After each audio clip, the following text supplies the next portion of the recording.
Warahmatullahi wabarakatuh. Di sini saya Aji Banjarpatah akan menjelaskan terkait etika dan profesi. Pengertian etika. Etika dalam bahasa Inggris disebut ethics yang mengandung arti ilmu kesusilaan yang menentukan bagaimana patutnya manusia hidup dalam masyarakat. Ilmu tentang apa yang baik dan buruk dan tentang hak dan kewajiban moral maupun asas atau nilai yang berkenaan dengan akhlak. Nilai mengenai benar atau salahnya yang dianut suatu golongan atau masyarakat. Secara bahasa, kata etika lahir dari bahasa Yunani ethos yang artinya tampak dari suatu kebiasaan. Dalam hal ini yang menjadi perspektif objeknya adalah perbuatan, sikap, atau tindakan manusia. Pengertian etika secara khusus adalah ilmu tentang sikap dan kesusilaan suatu individu dalam lingkungan pergaulannya yang kental akan aturan dan prinsip terkait tingkah laku yang dianggap benar. Sedangkan pengertian etika secara umum adalah aturan, norma, kaedah, ataupun tata cara yang biasa digunakan sebagai pedoman atau asas suatu individu dalam melakukan perbuatan dan tingkah laku. Penerapan norma ini sangat erat kaitannya dengan sifat baik dan buruknya individu di dalam suatu masyarakat. Dengan begitu, etika adalah ilmu yang mempelajari baik dan buruknya serta kewajiban hak dan tanggung jawab, baik itu secara sosial maupun moral, pada setiap individu di dalam kehidupan masyarakatnya, atau bisa dikatakan juga bahwa etika mencakup nilai yang berhubungan dengan akhlak individu terkait benar dan salahnya. Adapun banyak jenis etika yang dapat kita jumpai di lingkungan sekitar. Misalnya, etika berteman, etika profesi atau kerja, etika dalam rumah tangga, etika dalam melakukan bisnis, dan semacamnya. Etika tentunya harus dimiliki oleh setiap individu dan sangat dibutuhkan dalam bersosialisasi, yang mana hal itu menjadi jembatan agar terciptanya suatu kondisi yang baik di dalam kehidupan masyarakat. Etika tentunya harus dimiliki oleh setiap individu dan sangat dibutuhkan dalam bersosialisasi, yang mana hal itu menjadi jembar agar terciptanya suatu kondisi yang baik di dalam kehidupan bermasyarakat. Sebab, sebagai contoh, etika yang sering ditemukan dalam kehidupan sehari-hari di sekitar, yakni mengucap salam saat bertemu ke rumah orang, baik itu saudara, kerabat maupun teman, kemudian meminta maaf setelah kita berbuat kesalahan, dan mengucapkan terima kasih atas seorang telah menolong atau membantu kita. Nah, itu adalah pengertian dari etika. Kita lanjut slide yang ketiga, yaitu perbedaan etika dan etiket. Di sini saya akan menjelaskan perbedaan etika dan etiket. Masih banyak masyarakat yang belum mengetahui perbedaan etika dan etiket dalam kehidupan sehari-hari. Tidak jarang juga kita terbalik mengartikan dan menggunakan kata etiket dan etika saat berbicara. Hal tersebut tercermin dalam norma-norma sosial. Di dalamnya mengatur tentang sesuatu yang dianggap baik atau buruk. Etika sendiri berhubungan erat dengan standar penilaian perilaku atau tingkah laku. Itu juga mencerminkan tindakan apa yang harus sebaiknya dilakukan dan yang sebaiknya tidak dilakukan. Sementara etiket merupakan turunan dari etika itu sendiri yang diwujudkan sebagai tata cara atau tata krama atau tata cara dalam membangun hubungan antara sesama manusia. Etiket bersifat lebih relatif dan tergantung dari sudut pandang maupun kebiasaan suatu kelompok masyarakat. Misalnya, cara berbicara yang sopan, cara duduk, menerima tamu, dan sopan santun lainnya. Berikut perbedaan etiket dan etika dalam kehidupan sehari-hari yang perlu kalian ketahui di lingkungan sekitar. Ada beberapa perbedaan etika dan etiket secara spesifik. Pertama, Etiket selalu berhubungan dengan cara atau bagaimana suatu perbuatan harus kita lakukan. Biasanya ditentukan oleh suatu masyarakat atau budaya tertentu. Sementara etiket tidak membatasi diri pada soal cara dan bagaimana suatu tindakan harus dilakukan. Sebab etiket yang memberi norma mengenai perbuatan tersebut. Perbedaan selanjutnya, etiket hanya berlaku dalam pergaulan dan sangat bergantung pada kehadiran orang lain. Apabila tidak ada saksi atau orang lain, etiket tidak akan berlaku. Lain halnya dengan etika. Ada atau tidaknya orang lain, etika tetap berlaku dan tetap menjadi pedoman suatu masyarakat. Selain itu, etiket bersifat relatif atau tidak mutlak dan tidak permanen. Tata cara tersebut tidak bisa diterapkan di berbagai tempat. Sementara etika lebih bersifat absolut atau mutlak, yakni tanpa memandang tempat, waktu, dan situasi. Di sini ada beberapa contoh perbedaan etika dan etiket. Yang pertama adalah etika. Yang pertama selalu berlaku walaupun tidak ada saksi mata. Contohnya, larangan untuk mencuri tetap ada walaupun tidak ada yang melihat kita mencuri. Yang kedua, bersifat jauh lebih absolut atau mutlak. Contohnya, jangan mencuri adalah prinsip etika yang tidak bisa ditawar-tawar lagi. Ketiga adalah memandang manusia dari segi dalam. Contohnya, walaupun bertutur kata baik, pencuri tetaplah pencuri. Orang yang berpegang teguh pada etika tidak mungkin munafik. Itu adalah contoh dari sebuah etika. Selanjutnya adalah contoh dari etiket. Hanya berlaku dalam pergaulan. Etiket tidak berlaku saat tidak ada orang lain atau saksi mata yang melihat. Contohnya, sendawa di saat makan melakukan perilaku yang dianggap tidak sopan. Namun, hal itu tidak berlaku jika kita makan sendirian, kemudian sendawa dan tidak ada orang yang melihat, sehingga tidak ada yang beranggapan bahwa kita tidak sopan.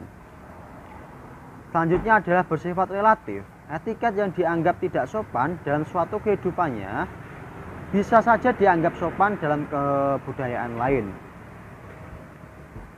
Selanjutnya adalah hanya memandang manusia dari segi lahirnya saja. Contohnya, banyak penipu dengan maksud jahat berhasil mengelabui korbannya karena penampilannya dan tutur katanya mereka yang sangat baik. Itu adalah perbedaan antara etika dan etiket yang dilihat dari tata krama dan sopan santun. Next, ini adalah slide keempat. Saya akan di sini akan menjelaskan tentang pengertian profesi dalam Kamus Besar Bahasa Indonesia, yaitu bidang pekerjaan yang dilandasi dengan ilmu keahlian atau keterampilan. Profesi adalah kata serapan dari sebuah kata yang dalam bahasa Inggris profes, yang dalam bahasa Yunani adalah yang termaksud di situ, yang bermakna janji untuk memenuhi kewajiban melakukan suatu tugas khusus secara tetap atau permanen. Profesi juga sebagai pekerjaan yang membutuhkan pelatihan dan penguasaan terhadap suatu pengetahuan khusus. Suatu profesi biasanya memiliki asosiasi profesi, kode etik, serta profesi, sertifikasi, dan lisensi yang khusus untuk bidang profesi tersebut. Contoh profesi adalah pada bidang hukum, kesehatan, keuangan, militer, teknik desainer, tenaga pendidikan. Seseorang yang berkompetensi di suatu profesi tertentu disebut profesional. Walaupun demikian, istilah profesional juga digunakan untuk suatu aktivitas yang menerima bayaran sebagai lawan kata dari amatir. Contohnya adalah seorang petinju profesional menerima bayaran untuk pertandingan tinju yang dilakukannya, sementara olahraga tinju sendiri umumnya tidak dianggap sebagai suatu profesi. Di sini ada sedikit karakteristik seorang profesi. Profesi pekerjaan adalah pekerjaan, namun tidak semua pekerjaan adalah profesi. Profesi mempunyai karakteristik sendiri yang membedakannya dari pekerjaan lain. Daftar karakteristik ini tidak memuat semua karakteristik yang pernah diterapkan pada profesi. Juga tidak semua ciri ini berlaku dalam setiap profesi. Selanjutnya, keterampilan yang berdasar pada pengetahuan teoritis. Profesional diasumsikan mempunyai pengetahuan teoritis yang ekstensis yang memiliki keterampilan yang berdasar pada pengetahuan tersebut dan bisa diterapkan dalam praktik. Selanjutnya adalah asosiasi profesional. Profesi biasanya memiliki badan yang diorganisasi oleh para anggotanya. Yang dimaksud adalah untuk meningkatkan status para anggotanya. Organisasi profesi tersebut biasanya memiliki persyaratan khusus untuk menjadi sebuah tim atau anggota. Selanjutnya adalah pendidikan yang ekstensif. Profesi yang prestisius biasanya memerlukan pendidikan yang lama dalam jenjang pendidikan yang sangat tinggi. Selanjutnya adalah uji kompetensi. Sebelum memasuki organisasi profesional, biasanya ada persyaratan untuk lulus dari suatu tes yang menguji terutama pengetahuan teoritis. Selanjutnya adalah pelatihan institusional. Selain ujian, juga biasanya dipersyaratkan untuk mengikuti pelatihan institusional di mana calon profesional mendapatkan pengalaman praktis sebelum menjadi anggota penuh organisasi. Peningkatan keterampilan melalui pengembangan profesional juga dipersyaratkan. Selanjutnya adalah sebuah lisensi. Seorang profesional menetapkan syarat pendaftaran dan proses sertifikasi sehingga hanya mereka agar terhindar adanya intervensi dari luar. Selanjutnya adalah sebuah kode etik. Seorang profesi, organisasi profesi biasanya memiliki kode etik bagi para anggotanya dan prosedur disiplinasi bagi mereka yang melanggar aturan. Selanjutnya adalah mengatur diri. Organisasi profesi harus bisa mengatur organisasinya sendiri tanpa campur tangan pemerintahan.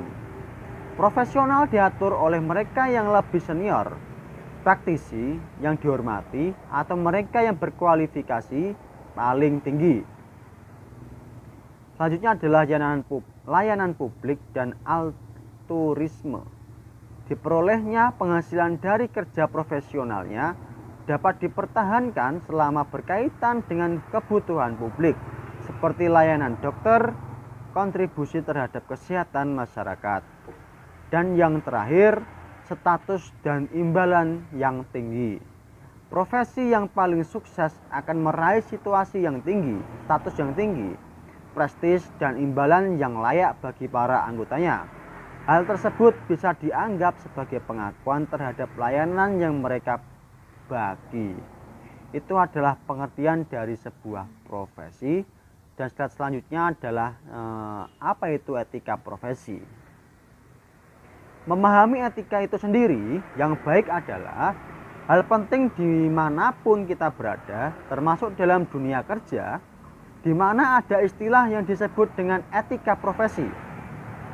Meskipun istilah ini tidak terlalu sering diperkenalkan, etika profesi sangat penting untuk diketahui agar kalian bisa menjadi seorang profesional yang sukses. Etika profesi adalah sebuah panduan profesionalisme dalam dunia kerja. Kamu harus memahami etika sebagai profesional yang sangat untuk tahu bagaimana bicara dan bertindak serta mengambil keputusan secara profesional. Etika profesi tidak hanya berlaku bagi satu profesi, tetapi untuk seluruh profesi pada umumnya. Dalam profesi tertentu dapat ditambahkan aturan etika khusus yang sesuai dengan profesi tersebut. Sebagai profesional di dunia kerja, kamu harus selalu mengingat etika yang pantas agar dapat menjalin hubungan yang baik dengan seluruh bagian organisasi kalian. Di sini saya akan menjelaskan ada 4 prinsip etika profesi, yaitu pertama prinsip tanggung jawab, kedua prinsip keadilan, ketiga prinsip otonomi, dan keempat prinsip integritas moral. Kita akan menjelaskan satu-satu 4 prinsip ini. Yang pertama adalah prinsip tanggung jawab. Apakah itu prinsip tanggung jawab? Maksud dari prinsip ini adalah bahwa semua profesional wajib bertanggung jawab atas pekerjaan yang dilakukan. Hal ini pun meliputi hasil dari pekerjaan tersebut. Sebagai profesional, kalian juga harus siap bertanggung jawab terhadap dampak dari keputusan dan apapun yang dibuat dalam pekerjaan pada kehidupan orang lain dan juga masyarakat umum. Lanjut, kedua adalah prinsip keadilan. Maksud dari prinsip keadilan adalah bahwa seseorang profesional harus selalu mementingkan nilai keadilan dalam pekerjaannya. Apa maksudnya? Apapun yang dilakukan harus adil dan diberikan pada siapapun yang berhak. Apalagi profesi yang melayani rakyat seperti petugas kesehatan, polisi, dan sebagainya. Selanjutnya adalah prinsip otonomi. Profesional adalah dunia kerja memiliki kebebasan dan wewenang untuk bekerja sesuai dengan profesinya. Hal ini juga berarti seseorang profesi memiliki hak untuk melakukan atau tidak melakukan suatu berdasarkan kode etik profesi yang berlaku. Dan prinsip yang terakhir adalah prinsip integritas moral. Apa itukah prinsip integritas moral? Dalam etika profesi, integritas moral sangat penting karena merupakan kualitas kejujuran dan prinsip moral yang dilakukan secara konsisten sebagai seorang profesional. Sebagai orang profesional, kamu harus ingat untuk menjaga kepentingan profesi, diri sendiri, dan juga memikirkan kepentingan masyarakat. Etika profesi tidak hanya bertujuan untuk membuatmu bertindak lebih profesional saat bekerja, tapi juga etika dalam menjaga kesehatan kesejahteraan orang-orang yang tergabung dalam profesimu. Selain itu, jika semua anggota profesi dapat menjaga perilaku dan membuat keputusan sesuai dengan aturan etika, maka mutu profesi tersebut pun akan meningkat dan standar baku yang tetap bagi profesi tersebut dapat ditetapkan.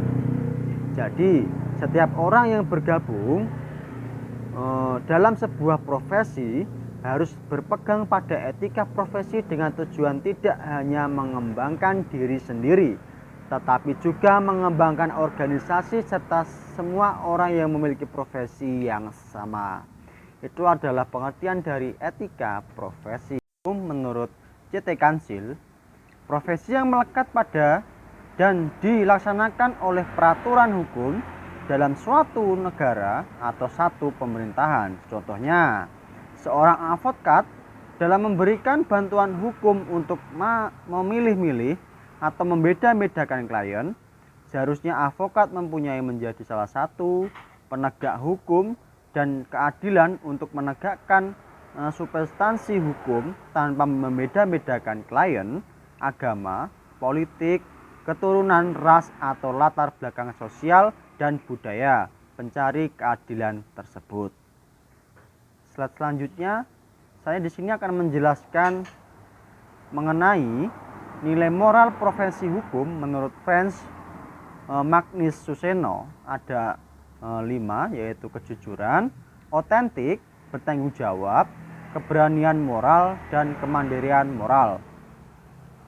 Franz Magnus Suseno mengemukakan ada 5 kriteria nilai moral yang mendasari kepribadian profesional hukum, yakni kejujuran. Yang pertama adalah kejujuran adalah dasar utama. Tanpa kejujuran, maka profesional hukum mengingkari misi profesinya sehingga akan menjadi munafik, licik, dan penuh tipu daya.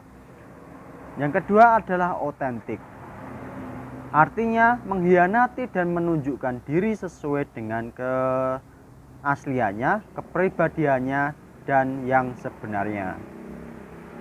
Yang ketiga adalah bertanggung jawab. Dalam menjalankan tugasnya, seorang profesional hukum wajib bertanggung jawab, artinya bersedia melakukan dengan sebaik mungkin tugas apa saja yang termasuk lingkup profesinya, bertindak secara profesional tanpa membeda-bedakan profesi atau perkara bayaran dan perkara cuma-cuma, serta kesediaan memberikan laporan pertanggungjawaban atas pelaksanaan kewajibannya. Selanjutnya adalah kemandirian moral. Kemandirian moral artinya di sini mudah terpengaruh atau tidak mudah mengikuti pandangan moral yang terjadi di sekitarnya, tetapi membentuk penilaian dan mempunyai pendirian sendiri. Secara moral berarti tidak dapat dibeli oleh pendapat mayoritas, tidak terpengaruh oleh pertimbangan untuk rugi atau pamrih, penyesuaian diri dengan nilai kesusilaan dan agama. Yang terakhir adalah keberanian moral. Keberanian moral sendiri adalah kesetiaan terhadap suatu hati nurani yang menyatakan kesediaan untuk menanggung resiko konflik. Keberanian tersebut antara lain menolak segala bentuk korupsi, kolusi suap, dan menolak segala bentuk cara penyelesaian melalui jalan belakang yang tidak sah. Maka etika profesi hukum dapat dijelaskan sebagai yang baik dan apa yang buruk. Apa yang patut dikerjakan seorang dalam jabatannya sebagai pelaksana hukum dari seseorang dari hukum yang berlaku dalam suatu negara, sehingga nilai-nilai etika sangat penting dilaksanakan agar dapat terwujudnya tertib kehidupan bermasyarakat, dapat ditegaknya nilai-nilai dan advokasi kemanusiaan, kejujuran, ketertiban, dan keadilan. Itu adalah nilai moral profesi hukum menurut Franz Magnus Suseno. Slide selanjutnya saya akan menjelaskan apa itu etika profesi hukum. Etika profesi, kita kembali lagi dari awal, etika profesi adalah sebagai sikap hidup yang mana berupa kesediaan untuk memberikan pelayanan profesional di bidang hukum terhadap masyarakat dengan keterlibatan penuh dan keahlian sebagai pelayan dalam rangka melaksanakan tugas yang berupa kewajiban terhadap masyarakat yang membutuhkan pelayanan untuk hukum dengan disertai refleksi yang seksama. Dan oleh karena itulah kaidah-kaidah pokok berupa etika profesi. Hubungan etika dengan profesional hukum kemudian digunakan dalam pendefinisian tentang etika profesi hukum. Etika profesi hukum sendiri adalah dasar atau acuan yang dijadikan pedoman oleh para penegak hukum dalam menegakkan keadilan yang dituangkan dalam bentuk kode etik profesi hukum. Dihubungkan dengan etika suatu profesi, dapat dikatakan bahwa kode etik mencakup usaha untuk menegakkan dan menjamin etika, tetapi dimaksud pula untuk melampauinya. Misalnya dengan adanya suatu standar profesional. Kode etik menimbulkan kekuatan dari etika, tetapi juga memperkuatnya. Kode etik yang tertulis dapat menyumbang bagi pertumbuhan etika dan meyakinkan etis bersama. Kode etik merupakan usaha bersama untuk untuk semakin mengerti dan semakin melindungi nilai-nilai manusiawi dan moral profesi. Jadi pengertian dari etika profesi hukum itu sendiri adalah sebagai berikut yang saya jelaskan tadi. Dan selanjutnya di sini saya akan menjelaskan ekstensi etika profesi hukum. Profesi hukum memiliki tempat yang istimewa di tengah masyarakat itu sendiri. Profesi hukum berangkat dari proses yang kemudian melahirkan pelaku hukum yang handal. Dan slide terakhir, di sini saya akan menjelaskan fungsi etika dalam profesi hukum. Membantu manusia mencari orientasi secara kritis dalam peradaban moralitas yang bermacam-macam. Seperti kita yang ketahui sekarang bersama, etika merupakan konsep tentang baik dan buruknya seseorang. Etika merupakan ide-ide cita-cita tentang dambaan kebaikan perbuatan atau perilaku manusia. Etika senantiasa memberikan contoh yang baik, sementara moral selalu memberikan penilaian terhadap pelaku dari contoh-contoh yang diberikan oleh etika. Salah satu aspek yang disoroti etika dan moral berkenaan dengan perilaku perbuatan seorang adalah pada bidang kerja atau keahlian yang disebut profesi. Dikarenakan profesi sebagai suatu pekerjaan tentang keahlian teori dan teknis yang berstandar pada suatu kejujuran dan keadilan. Kode etik profesi merupakan norma yang diterapkan dan diterima oleh sekelompok profesi yang mengarahkan atau memberi petunjuk kepada anggotanya sebagaimana membuat dan sekaligus menjamin mutu profesi itu di mata masyarakat. Di sini etika dalam profesi hukum ini memiliki peran yang sangat penting dalam upaya mewujudkan tercapainya penegakan hukum yang berkeadilan. Adapun profesi yang bergerak di bidang hukum yang bisa populer di era digital adalah hakim, jaksa, advokat, notaris dan sebagai unsur instansi yang diberikan kewenangan berdasarkan undang-undang yang berlaku. Etika merupakan kata yang sering disebut dalam kehidupan manusia yang berarti tentang kesusilaan, tentang apa yang baik dan buruk, yang patut dikerjakan seorang dalam jabatannya sebagai pelaksanaan hukum dari hukum yang berlaku dalam suatu negara.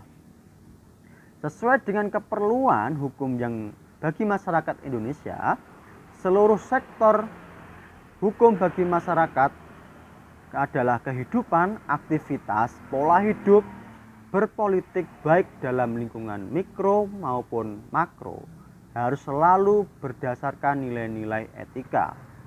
Pengembangan profesi hukum harus dikerjakan secara profesional dan fungsional, memiliki tingkat ketelitian, kehati-hatian, ketekunan, kritis, dan pengabdian yang tinggi karena mereka bertanggung jawab pada diri sendiri dan sesama anggota masyarakat, bahkan kepada Tuhan Yang Maha Esa.